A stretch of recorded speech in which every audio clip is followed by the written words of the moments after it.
man's journey. Today we talk about business. My name is Mo.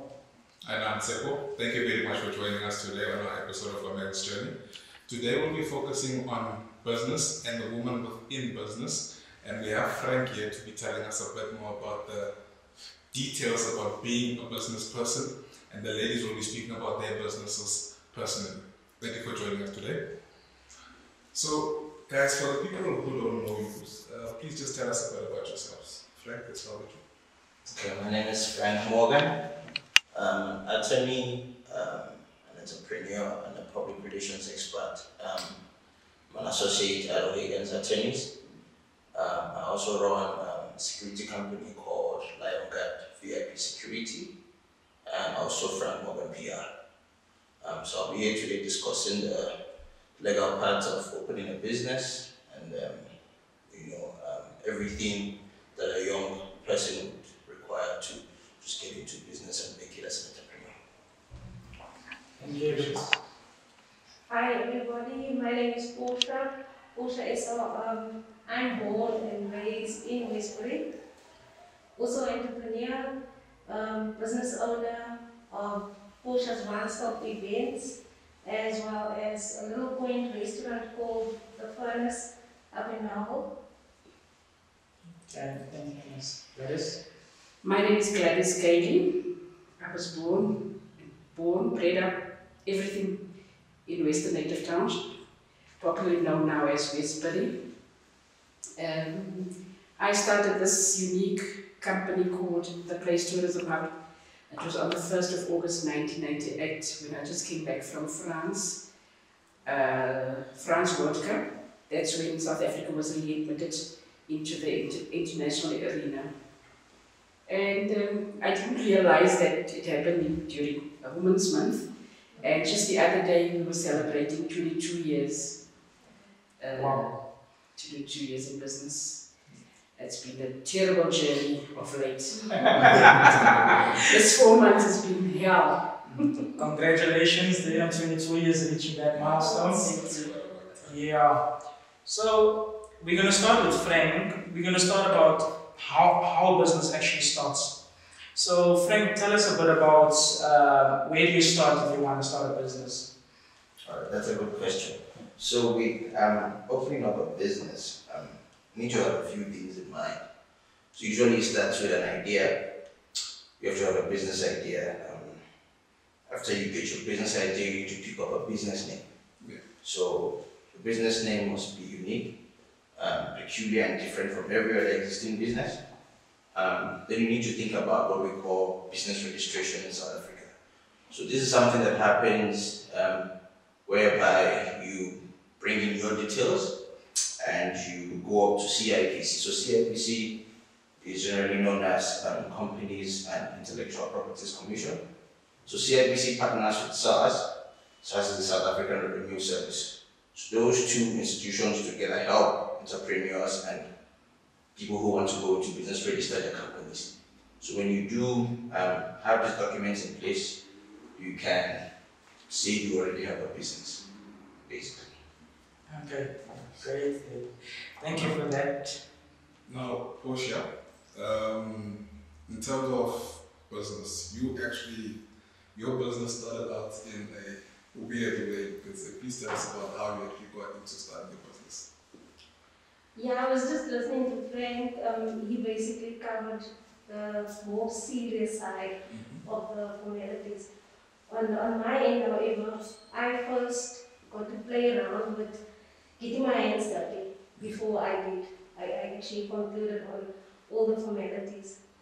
I was employed in corporate and I always had a play for food and playing around with it. So I basically used to just cook for family events and then later graduated into doing stuff at every other corporate that I worked at.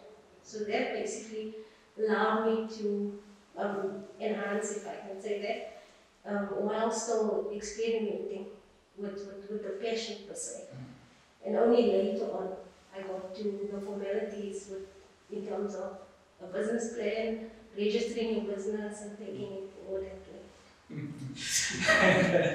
Okay, so you started from the to move to the okay. And Gladys, tell us what is the difference between when you started a business in '98 to how it is actually now? You know, because I know like there was many issues then. Still, we were still going through the whole transition of apartheid coming into the new evolution, if I have to say that, especially as a woman.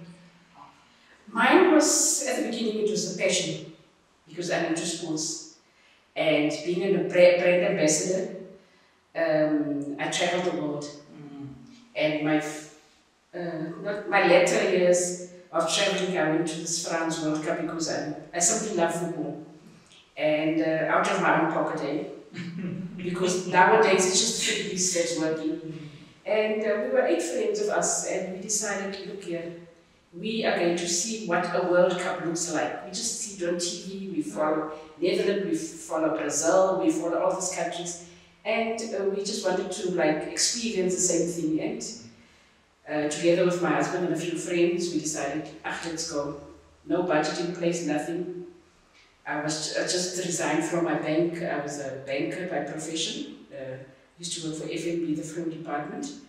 And I needed a rest, I needed a break. And that's how we discovered, we went pub crawling one night. And on this journey, we saw what they do. And I thought, when we go back to South Africa, I'm going to better it. I'm going to do it better. And that's how the place was established. And we started by having meals. I simply love cooking. And I simply love socializing, especially. And then we started the place. And that's how it started. And only about, I think, I can't remember when I formally registered the business. And we had to go through all the do's and don'ts and the monies that we had to pay. I remember just recently I had to pay like a couple of thousand rands because I, sorry. I remember 2010 arrived, but when 2010 arrived, I was already set up. But after 2010, we thought it was just a one-off thing, and I did not re-register myself. And I had to re-register myself. I had to pay the fines and everything, and now I am in the growth. Yeah, so can I just come in there? I like what I'm glad you said about passion. And while coming up, I wanted to discuss this. I have this conversation with friends and young entrepreneurs a lot about passion. So now, coming into business, we always have what we call passion. But we want to always not misconstrue the fact that passion is about what we like. But business is about making profit. Yes. You see that? So this will always happen where an individual will come in with their passion and not actually make it. Okay, so what I always suggest is come up with a lucrative business idea, a business that has worked for people, transport, food, like what Portia said, real estate. These three businesses have proven to be recession-proof and always there, no matter what. So you come up with a business that's actually going to make profit and later use the money from that business to fund your passion. So you can actually have 2 businesses later, but never come in just on passion, it might not work. yeah, no, definitely. And turning a hobby into a business, you know, like you say, people must go through this whole system where that if I start a business today, and tomorrow I'm going to make money. So we're going to go back on that, you know, hard work. What people don't know, Portia, how was it when you actually got to be nominated for an award in business? What was that feeling? How, from starting off in a passion, like you say, and getting to into an award, to nominated on your first awards? The first award actually came after a good while of, like you just mentioned, extreme hard work. And at the time the first award came, I was still basically not fully accepting of it, because I still looked at myself as I don't qualify yet. And at the same time, receiving that nomination basically broke that ice of me putting myself in a position of saying, I'm not quite qualified for it yet. So that stamp of approval. yes, I found it very hard to like push myself in that way. But that award basically came with a great deal of pushing myself in terms of my confidence. It's the Sage 702 Small Business Awards back in 2016. One of my clients nominated me, and through the whole process, it was like a whole a range of judging processes that we had to go through. And I actually bowled myself over with the way I actually went through all the processes, and it was unbelievable for me to basically pass through all the interviews. But at the end of the day, that built my confidence on such a level that, okay, I made it to top 30, finalist in that, with that event. It pushed my confidence to such a level that the following year, I actually entered another competition, the first competition in my industry, the Hewlett's Cook Sister Champion competition. Okay. And with that one, amazingly enough, I made it to top 15 countrywide. Yeah. So those are things that forms part of what I wanted to say earlier, that entrepreneurship is a lonely journey, a very lonely journey. I don't know if Auntie Gladys and Frank can vouch for that as well. So most of your motivation will have to come from yourself first. Yes. So part of that self-motivating factor played a big role into pushing me to basically be confident enough to go for the next thing and the next thing. That's quite astonishing when you think about it. Because as you say, you went from, I'm not sure if I deserve this, to I'm going for it now. Yes, yes. So it's definitely a big boost for yourself personally, and I'm sure it took your business to the next level as well. It did, yeah. Frank, just to touch on your business, we have quite a few actually. What actually motivated and inspired you to firstly become a lawyer and then go into the business of being someone who owns a security company? Okay. And how was the transition there? Okay, that's good. I first studied law, then I studied public relations. I also did a business course at the Johannesburg Business School in entrepreneurship and social innovation. Yeah. That's what made me actually think of actually going into business. I run Lions Guard VIP security. So around my niche of friends, we realized we had a lot of friends who like going to the gym. Yeah. And they were really big guys. Yeah. So I had a friend, Snare came up with the idea one day like, hey, friend, we big guys, we can open a company to, protect people, do some big security things. So now, okay, that's a good idea. So with my knowledge from the business school, I took it upon myself to say, you know what, let's go into this, register the company. We recruited our friends, we recruited people we know. So it was a bit of cheap labor in the beginning, and then we sourced for jobs from people we also know and people who were likely to give us jobs, and it all worked. Also with Frank Morgan Public Relations, what we do there is we create publicity for startup brands and non-profits. I've done a lot of work with non-profit organizations. That's also how I met Ateli.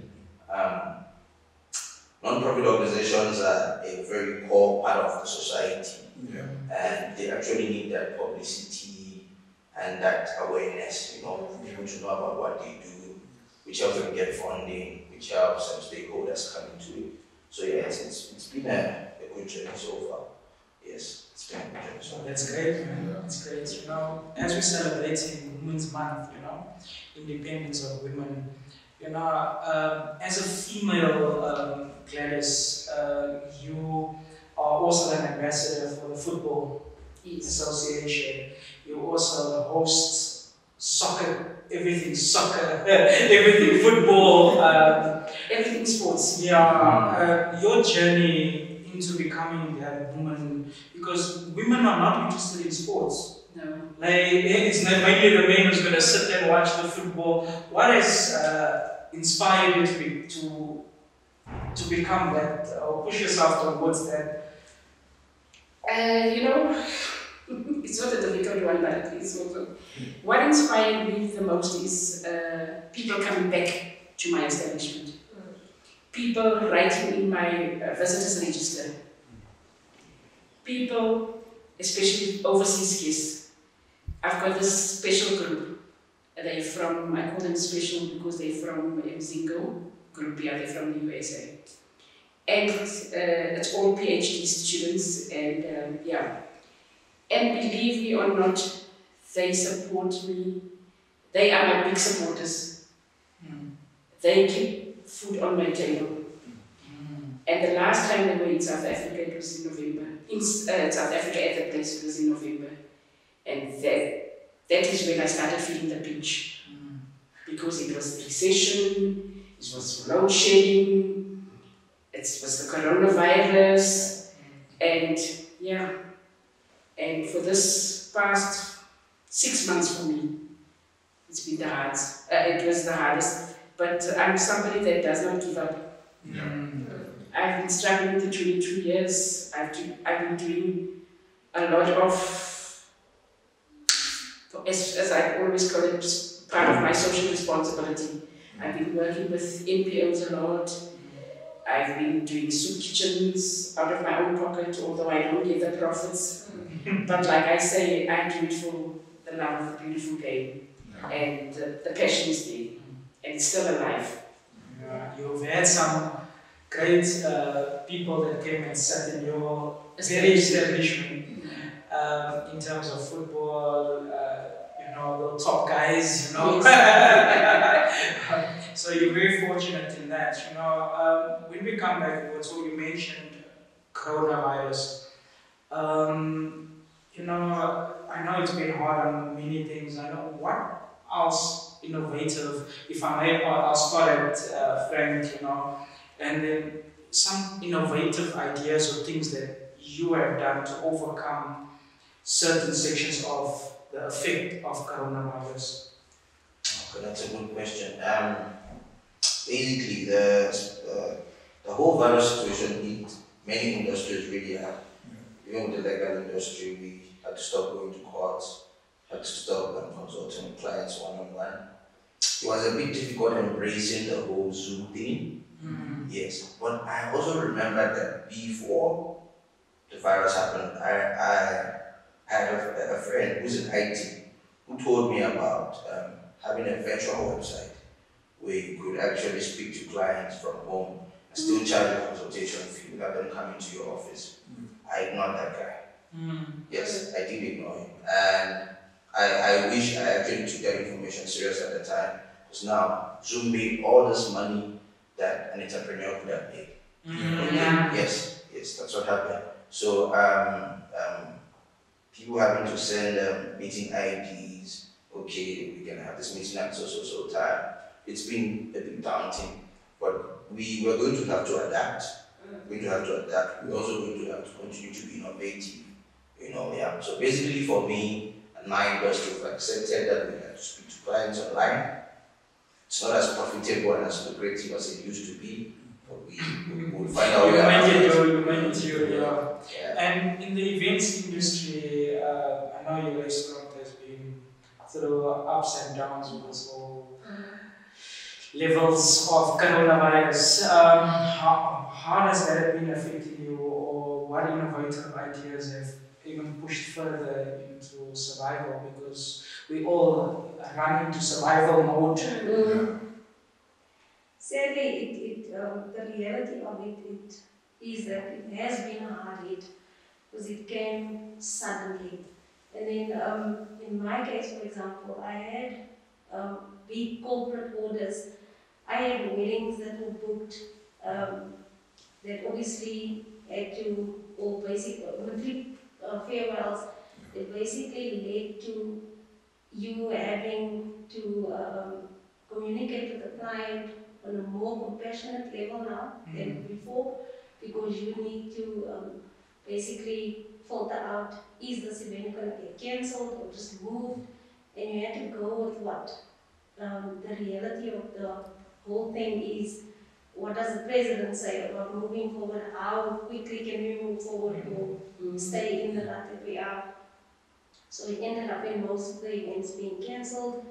So that basically meant no income over and above what COVID meant at all. Yeah. So the restaurant is still closed at the moment, but it has been a blessing for me being kind of like a umbrella type business, with me doing novelty cakes, wedding cakes is a separate part of the business, doing the events and having the restaurant.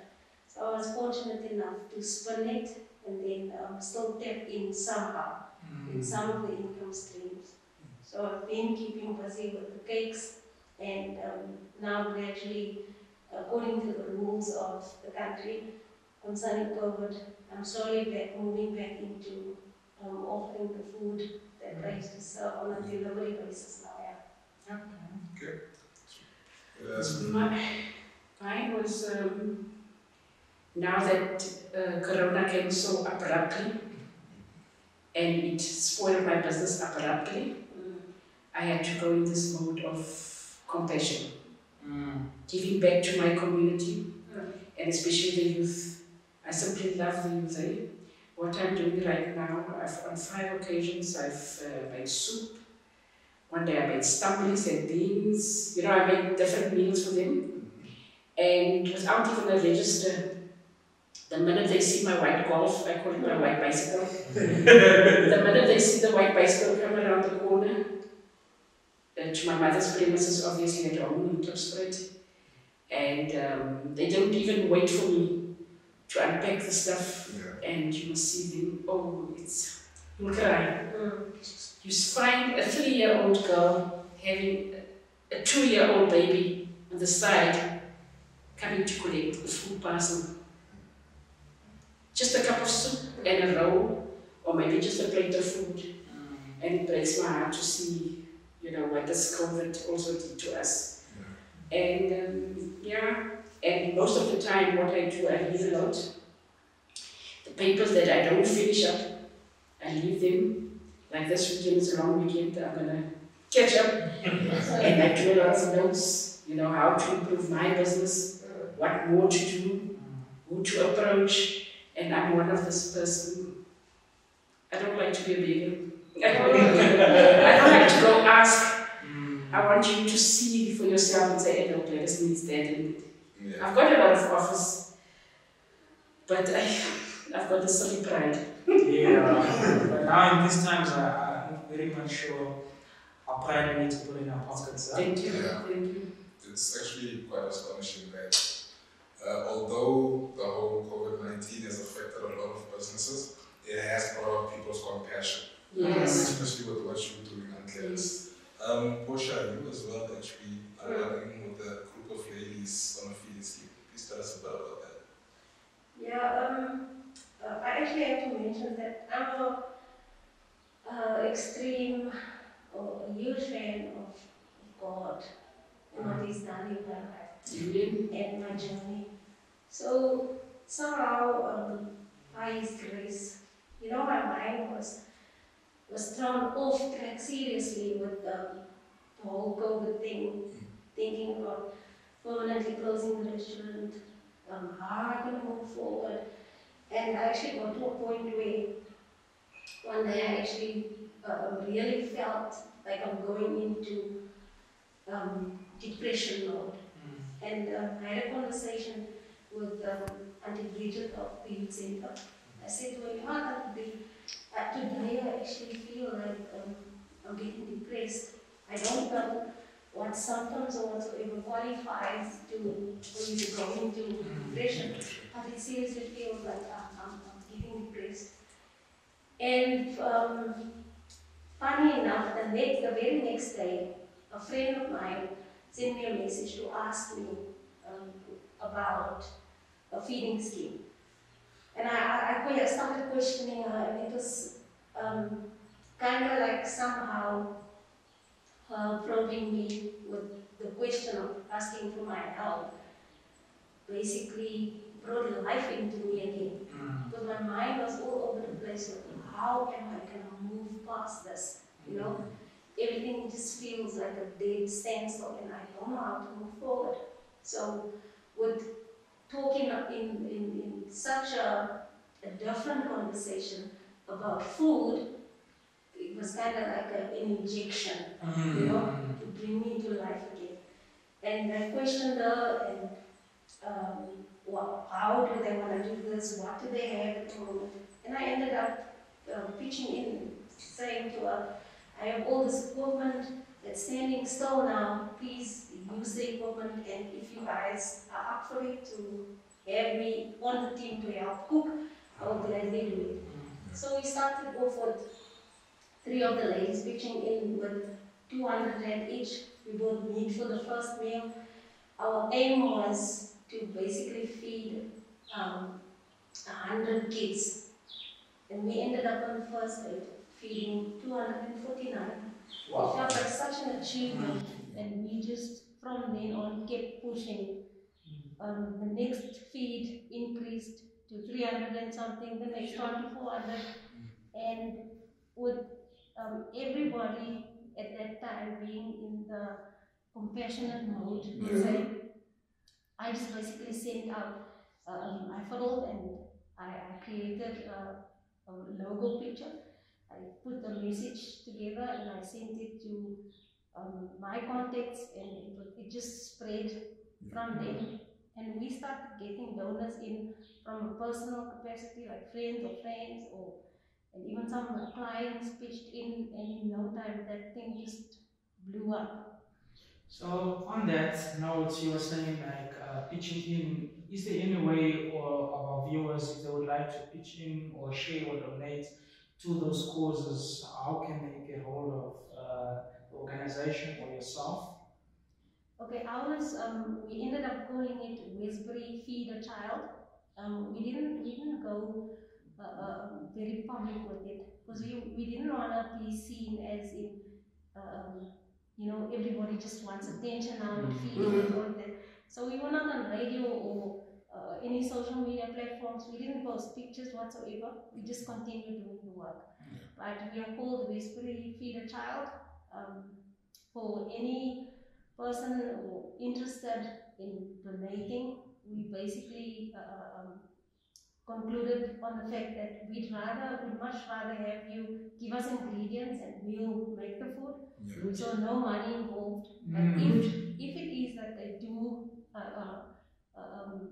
want to give money, and based on the fact that they can't get to us with the ingredients in whatever way, we do have an account now that we're accepting monetary donations.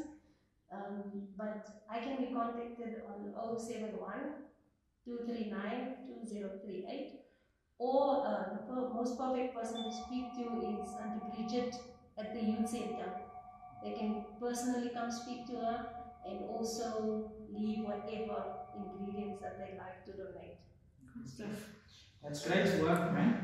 And there's two things that I take from what Portia has mentioned over there, and which is a reality. Depression, especially as an entrepreneur, how you have to motivate yourself, and depression is a real thing. How to get out of it. From my point of view, I would say, like she said, speak to someone, get out of that, and maybe that person can come up with an idea, or you guys can sit together. And also, like you said in the beginning, it's a very lonely space. Yes. It's a very lonely space. What advice would you give in terms of, I know like depression, it's a real thing. What advice would you share on that note? Okay, so I like the idea that this dialogue is called a man's journey. because a lot of young men, you know, individuals get this pressure, you know, this pressure to actually make it and be successful, you know, achieve so much. And that pressure, because we sometimes not ready, you know, probably puts us in the pressure. So what I would say is, personally, I do a lot of reading, reading outside my field. So, and I listen to Steve Harvey a lot. Steve Harvey once said something that always resonates with me. He said, a setback is a setup for a comeback. So every time if you hit a roadblock, or you find yourself at a blockade, you need to know that this is the point where you need to persevere more. So if you have to go speak with people, you have to get closer to God. Okay? If you have to get closer to your family, your partner, whoever gives you that safe space, you know, to communicate and be better, then do that. Read a lot also. I want to advise young people to read a lot. Information and wealth is buried in books. If you don't open it, you won't learn nothing, you won't make anything happen. I agree.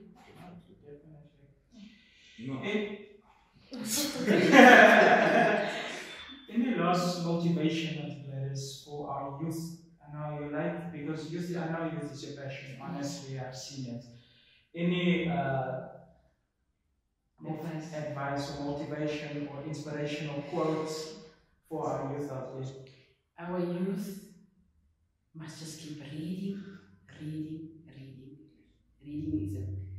it's one of the best tools.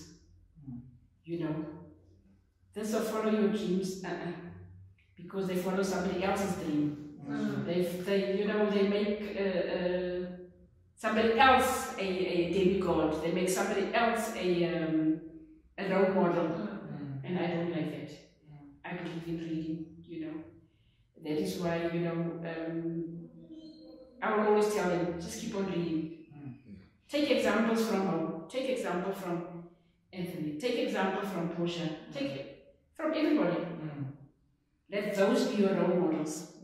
It doesn't mean if you don't have money, you don't read anything. I don't have money, but believe me or not, I keep on reading. I buy 3 papers a day, normal day. I don't believe in reading from online. I'm still of the old school. Digital reading is not the same as reading. And on a Sunday, I read 3 papers. I read City Press, Sunday Sun, Sunday World. But now we don't have Sunday Sun, so, you know, I look out for something. And I read the Sunday paper as well. But I believe in reading and the news. Watch the news. Yeah. Be well informed all the time. No, definitely. Don't look at the stories of after Alkerman and all this. Flashy. Yeah, the soapies that don't so good. Yeah, the news is very, very okay. Of late, we just see corruption. But believe me, when you watch the news, you're well informed. Yeah, no, definitely. Any mentorship programs or mentorship that you guys are willing to take on? If somebody needs to get hold of you, or if they want to ask you some advice, how can they get hold of you firstly? And do you actually accept somebody to come to you and say, you know what, Frank, Portia, or Ms. Gladys, I've got this issue, would you like to mentor me? Because I know a lot of youth out there, they don't have that person that can mentor them into the right direction or they want to be. So, Okay, more and you answered this question about mentorship. And what I always say about mentorship is you must look around before you look far. Your mentor can be someone who is so far away and so high placed that they can't relate to your daily struggles. I remember I was telling you this experience at the interview we had earlier. Do you guys know Vusi? Oh, yes. I wanted Vusi to be my mentor. I messaged him on Instagram because I'm quite, I have a followership on Instagram. So I messaged Vusi on Instagram and I said, hey bro, I like what you're doing. I see the impact you're making, I would like you to be my mentor. He literally told me, hey, I'm not so free. There's so much under me now. Yes. My business school. Then he said, look around. So what I did is, I have this lady at the University of Johannesburg. She's the director of community engagement. Her name is Lebo. She's a great young woman. She also studied public relations. At the time I was doing PR, I saw all that she was doing. She was taking interns. She was helping a lot of young people achieve their dream. And I spoke to her. I didn't look. So this is what I want to put out. Your mentor, you could be a guy, and your mentor is a woman. You know, it could be anyway. There's no, yes. So your mentor doesn't have to be someone who you one day like. Must be someone who can teach you something that you can actually learn. So they will actually help me, you know, pull through, and that was really great. So for me, what I personally do is I take interns, and whoever my interns are becomes who I mentor. Okay, so yeah, students doing LLB, students doing BA law, BCom law, public relations and communications management. I'm open to help these people. These are fields that I have full knowledge of and I can impact in that area. And how can they get hold of you? Okay, so you on Instagram, you can just message me on Instagram. I'll give you my email address. It's frankjpmorgan1@gmail.com. On Instagram, it's frankjp_morgan. With me, I'm very accessible because I found myself in Westbury most of the time, apart from the restaurant being in Melbourne and events being all over the place. But I'm very accessible based on they can find me within the area, mostly at the Westbury Youth Centre. I also have a program at the Youth Centre where I volunteer my time teaching basic baking and cooking classes. So that's part of my CSI, kind of call it, in terms of giving back and empowering young people, be it male or female, because we have males come through the program as well.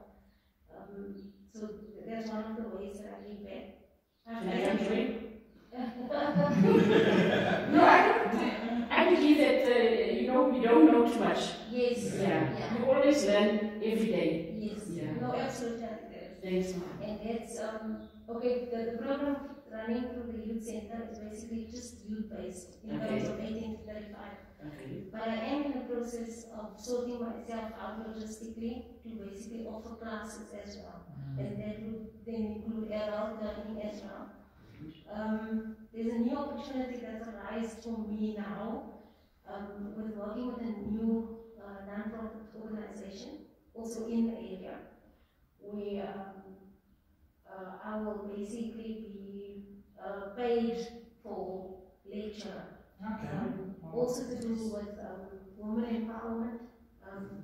These will be women coming out of like serious abuse situations where they have actually been forcefully removed out of the situation and put in a safe house, etc.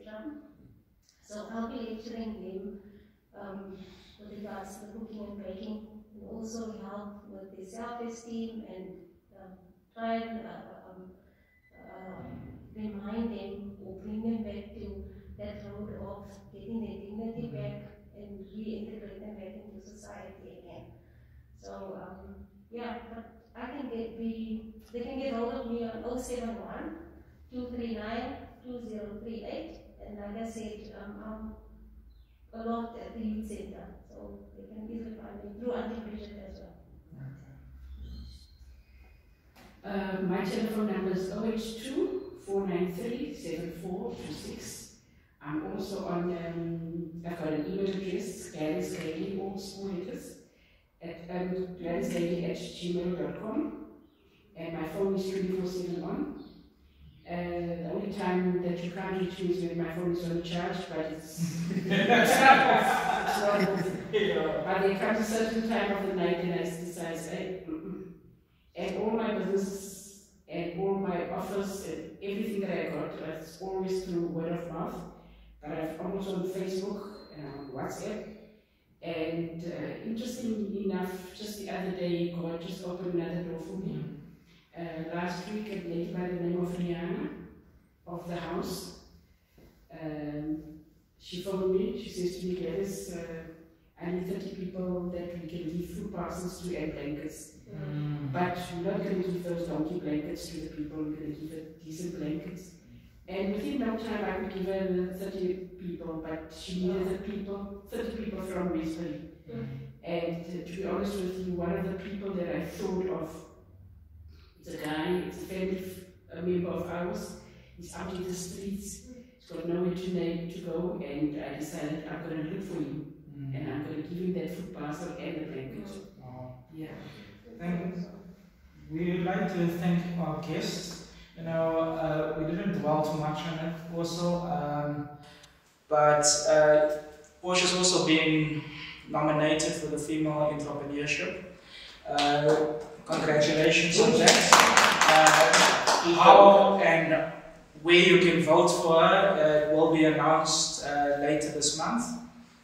Am I correct if I'm saying that right? We will also talk more on that at a later stage. So thank you, Frank, thank you, Portia, thank you, Ms. Gladys, for your time. Any words there? Yeah, just want to thank the viewers for joining us today, and thank to the guests for joining us as well. Hopefully the message and motivation that you put out there will also be able to inspire someone to push through any problems or troubles that they are currently facing, especially as business people. A lot of us are going through problems right now in terms of our businesses and trying to find new ways to persevere and get funds going. So hopefully the messages that you put out there will inspire someone to do that for themselves and their businesses. So thank you very much for joining us and giving us your time. Thank you. Thank you.